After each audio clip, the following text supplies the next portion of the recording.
All right, well, I thought it was time to give a bit of a hurricane prep guide as I'm driving away from a Hurricane IRMA.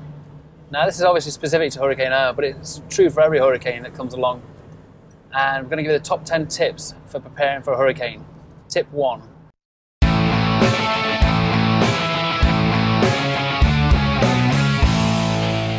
Get out now.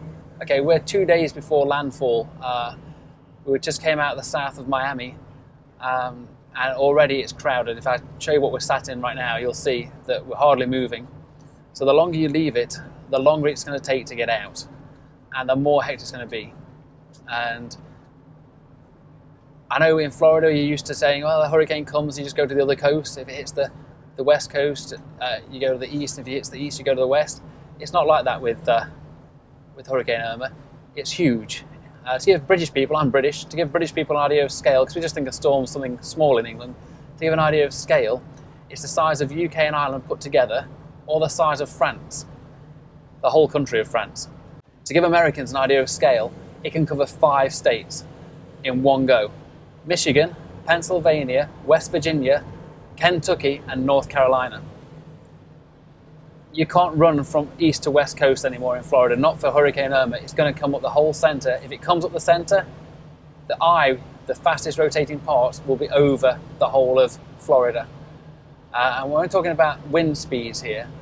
It's averaging 185, but it's gusting up to 225 miles an hour. It's not one to sit out, so get out now is our number 1 tip. Number 2 tip.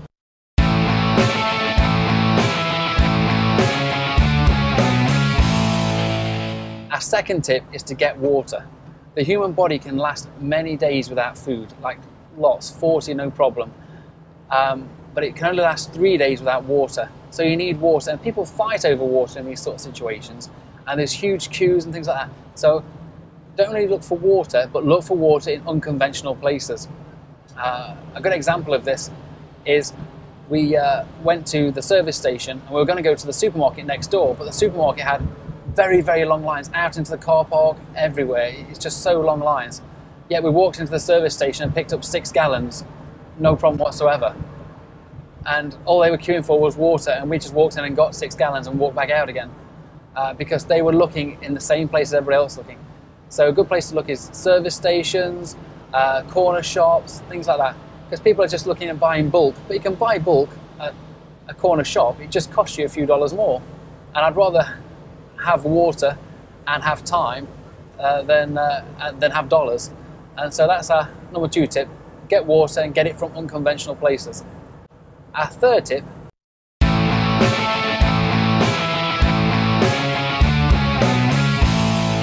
Our third tip is get gas. You've got to get out of the state. You've got to get out of the way of IRMA, which may be longer than the state.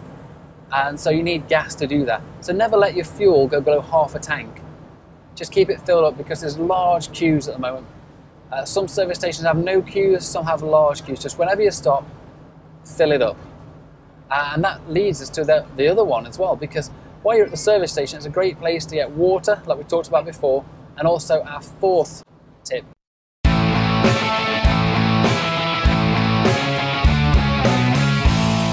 4, get food. You can get food at the gas station. Try and get as many non-perishable items as possible. You have to save yourself before you save the world and before you save your body. And so don't worry about it being too junky or anything. Just get enough food to get you through at least 3 days, 72 hours. Obviously try and get food that is healthy and things like that, but don't stand in queues for long periods of time. Just get out of the state and eat junk food to get there. It doesn't matter. Which takes us to our next step.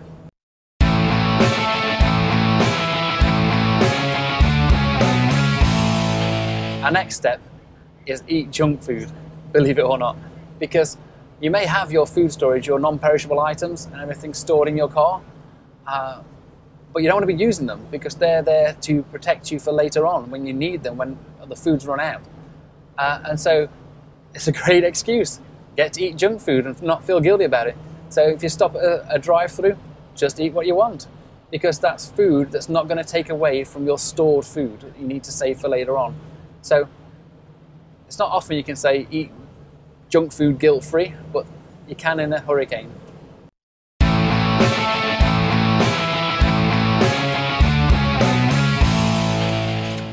Our next step is to get a medical kit. Now these are super, super important. We didn't have one because we're on holiday here. We're just running away from the hurricane because of the holiday. But these kits don't cost much. $32. I just stopped at the side of the road, picked one up from a survival shop. It's got the basics in there, but you never know if you're going to need it. But it does lead on to the important step is, if at all possible, get one of these. Now this is quick clot. Most injuries from tornadoes and from hurricanes and from any high wind natural phenomenon are caused by flying objects. Flying objects cut bodies and cause piercing wounds. Quick clot is like a powder that you place in a gauze on the wound and it stops bleeding very, very fast, even from multiple locations. Arteries, everything. It clots up very, very fast. So worth having. I have this in my car in England, in every car I own. I didn't have one here, so I picked it up. It's $20. $20 to save your life. It's definitely worth it. This one's a great one to have in a car as well. So you've got your minor kit, which takes care of most little things, eye injuries, things like that as well, small stitches. Worst case scenario, haven't managed to outrun the hurricane or car accident on the way or anything like that, you've got your quick clot. This should be in everyone's vehicle anyway.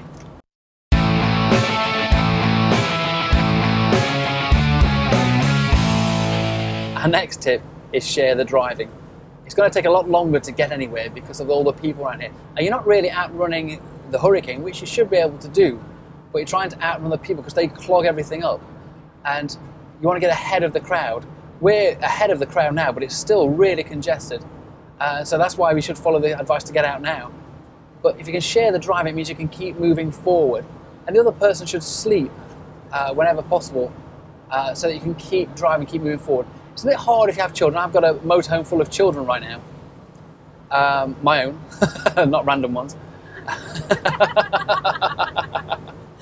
Just picking them up off the side of the road. No. We can't move as fast as we'd like because they need toilet stops, they need various other things. But if you can share the driving and keep moving forward, keep moving forward.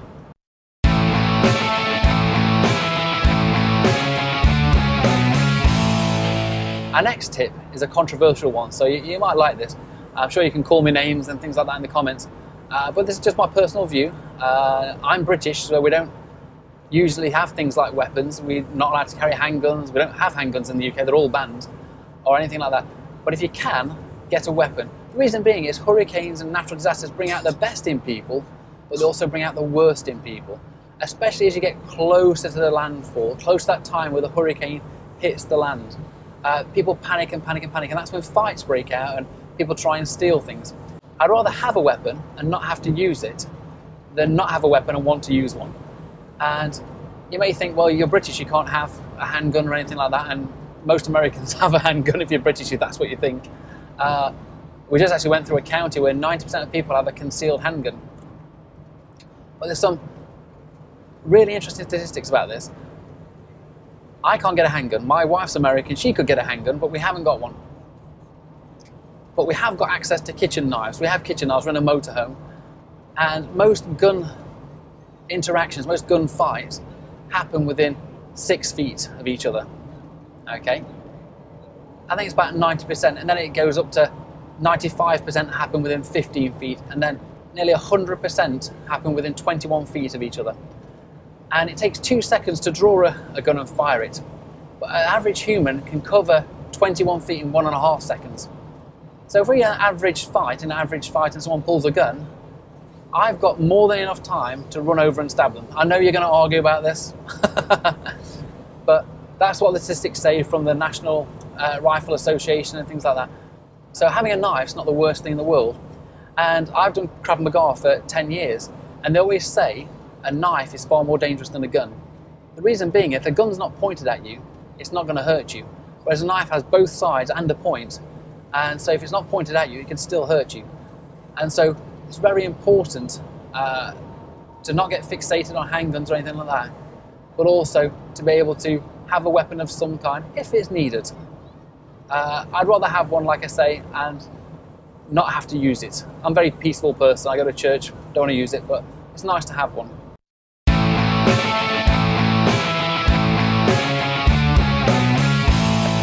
And talking about weapons and safety and things like that, we should put this as the #1 tip, really.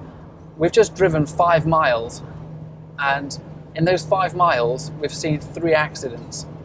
And that's because people are panicking. They're trying to get out as fast as they can. And when that occurs, accidents happen. Now, don't rush when you're leaving the area, because you can't escape in a totaled car. Well, that's my top tips for surviving a hurricane or escaping a hurricane, and I hope to see you all safe on the other side. If you've enjoyed it, please see our other things, which are more funny than this, but be safe, everyone. We'd probably still be driving there. Yeah, I don't think that Hurricane Irma is going to stop at the state line, though. I know you're all excited to be in Georgia, but it's not like going to say, oh, it's Georgia now, it's all right. No further. That's the line, no further. Thou shalt not pass. Georgia's going to line up all the peaches across the state line and that'll stop it. We should stop and get a peach. I'm sure it tastes the same as every other peach in the world. Probably better than the peaches you got. You got like the hard one. Yeah, that's because we're tough. We don't need any of your soft, juicy, southern softy. Yeah, you can eat them with your gums because you're old ladies and things. Succulent, juicy, flavorful peach. Oh, that sounds so good. Now Sucks we're in apparently. Georgia. Woo! We're glad Georgia's on your mind. So that's not a very like, it's not a very, you're like, oh yeah, we're rubbish. We're just glad you thought of us.